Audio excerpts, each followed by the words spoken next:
Alunos do oitavo ano, na sala de História, parte primeira, vai da página 18 a 26, capítulo 2, assunto revoluções na Inglaterra.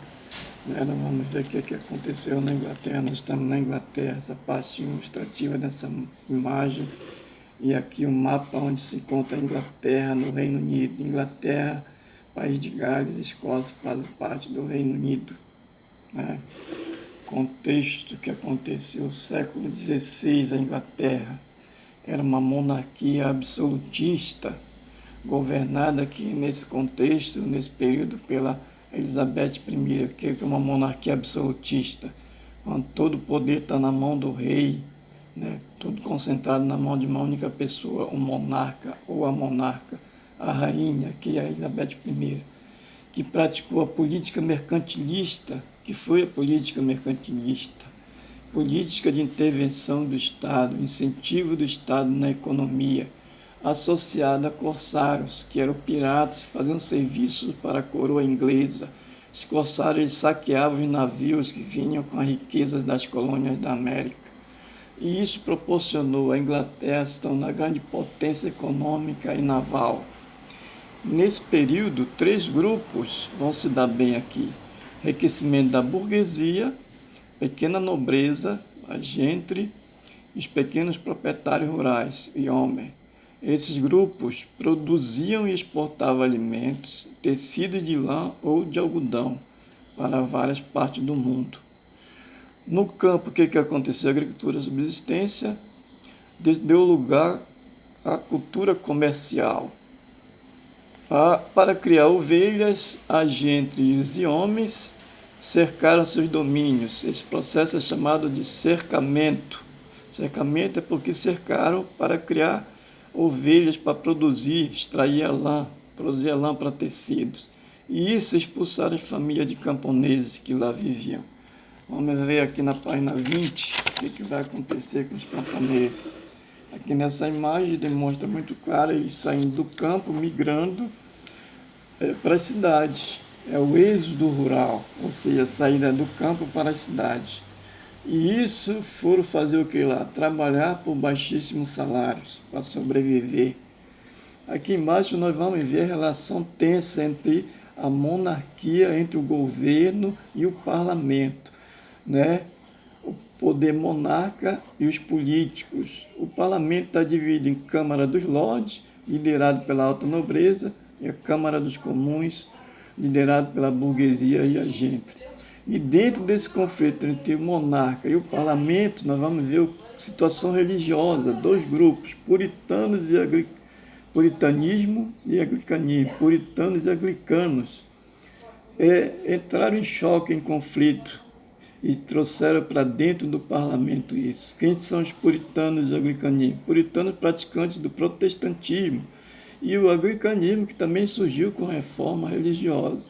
Na verdade, esses 2 grupos surgiram com a reforma religiosa. Aqui no lado está falando exatamente como definindo quem eles são.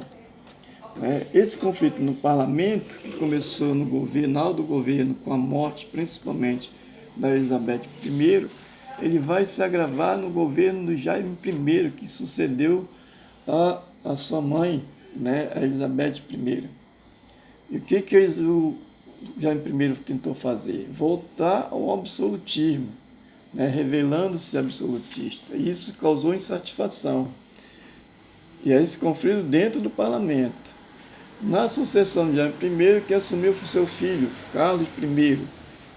A situação tensa, Carlos I tentou apaziguar, concedeu monopólio a alguns grupos burgueses, tentou agradar a burguesia, mas não a todos, vendeu cargos públicos, criou impostos, como esse aqui, chip money, que era pago nas cidades, mas passou a ser pago por todo o território nacional.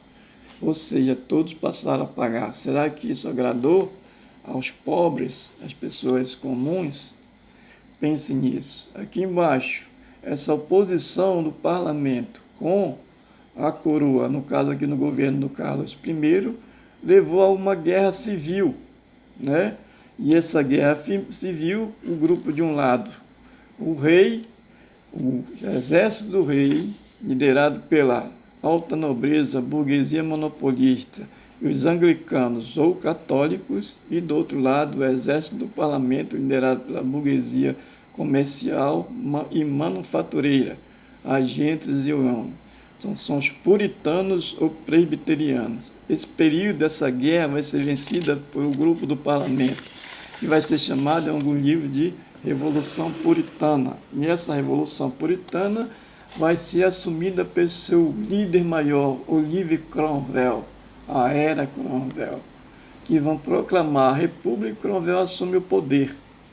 A República de Cromwell aqui embaixo. O governo de Cromwell combateu duramente seus inimigos, internos e externos, confiscou as terras dos aliados do rei e da igreja anglicana, vendeu as terras para os seus aliados, membros da burguesia e da gente que são a pequena nobreza rural. Aqui na página 23, nós vamos verificar exatamente a sequência da política de Cromwell, que promulgou em 1651 o ato de navegação. Essa política dizia o seguinte, que todos os produtos que entrassem dos portos ou que viessem para a Inglaterra deveriam ser transportados por navios ingleses ou pertencentes aos países produtores. E aí ele vai tirar os intermediários. E que eram intermediários? A Holanda, os holandeses, que era a grande potência dos mares nessa época. Vai haver um conflito entre Inglaterra e Holanda. E esse conflito entre Inglaterra e Holanda, quem vai vencer é a Inglaterra, que vai se tornar potência naval, a rainha dos mares. Cromwell se aproveitou-se da guerra contra a Holanda para ampliar seu poder, e tornou seu cargo hereditário, ou seja, por toda a vida, de pai para filhos e vitalício por toda a vida. Por isso, com a sua morte, em 1658, quem vai suceder? Seu filho Ricardo. No governo do Ricardo, vamos ver o que vai acontecer aqui. Vão depor o Ricardo. E por que vão depor? Os grupos de oposição, que aparecem dois aqui, niveladores e cavadores, vão se opor ao seu governo, vai ser um empecilho para o governo do Ricardo Cromwell. O que os niveladores defendiam? A dissolução da Câmara dos Lordes e todo o poder para a Câmara dos Comuns, aqui dentro do parlamento, ou seja, vai fazer uma inversão de poder aqui. A Câmara dos Comuns vai passar a comandar e a Câmara dos Lordes vai ser extinta. É isso que ele defendiu. Direito de voto, com todos os homens a liberdade para seguir sua própria religião.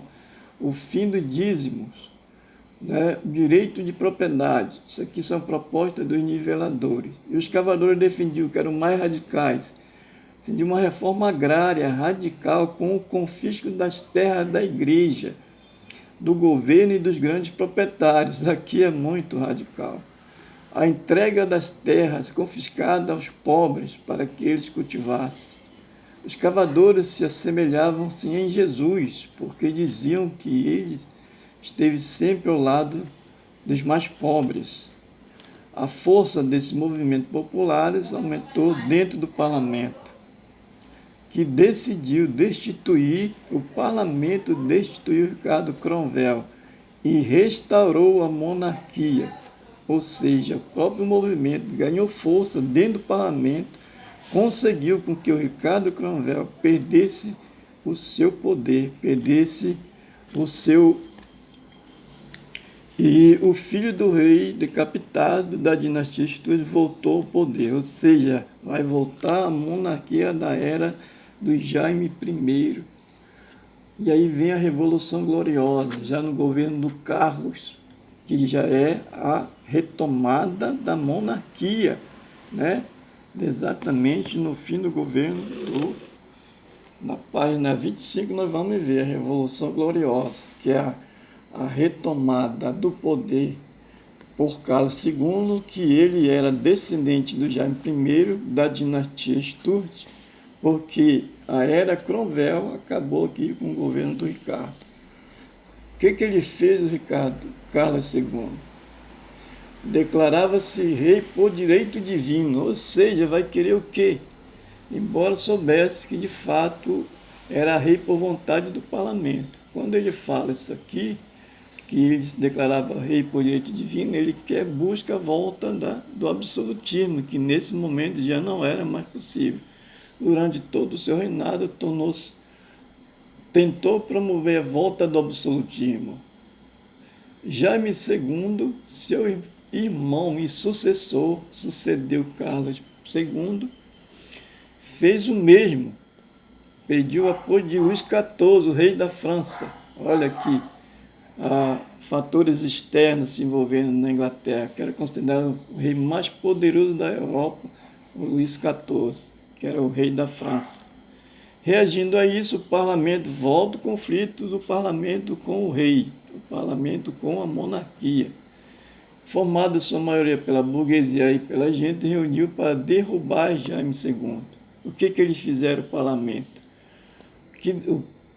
Jaime II deixou o trono antes que soldados chegassem, soldados do parlamento. O parlamento então entregou o governo da Inglaterra ao genro de Jaime II, que era príncipe holandês, Guilherme de Orange. Veja a interferência externa dentro da Inglaterra. Esse movimento ficou conhecido como Revolução Gloriosa. Então, a Revolução Gloriosa foi quando o Jaime II perdeu o trono para o parlamento, que apoiou esse príncipe holandês e que foi convidado a ser o monarca na Inglaterra. O parlamento venceu a disputa sem derramamento de sangue. Antes de ser coroado rei, Guilherme de Orange teve de jurar obediência. Que Guilherme de Orange vai assumir o poder, mas ele vai jurar obediência à Declaração dos Direitos, que é o que nós chamamos de Constituição. Ou seja, o rei pode governar, mas não pode mais fazer o que quer. Ele tem que se apoiar na declaração. A Declaração do Direito está aqui, aqui embaixo, para vocês lerem.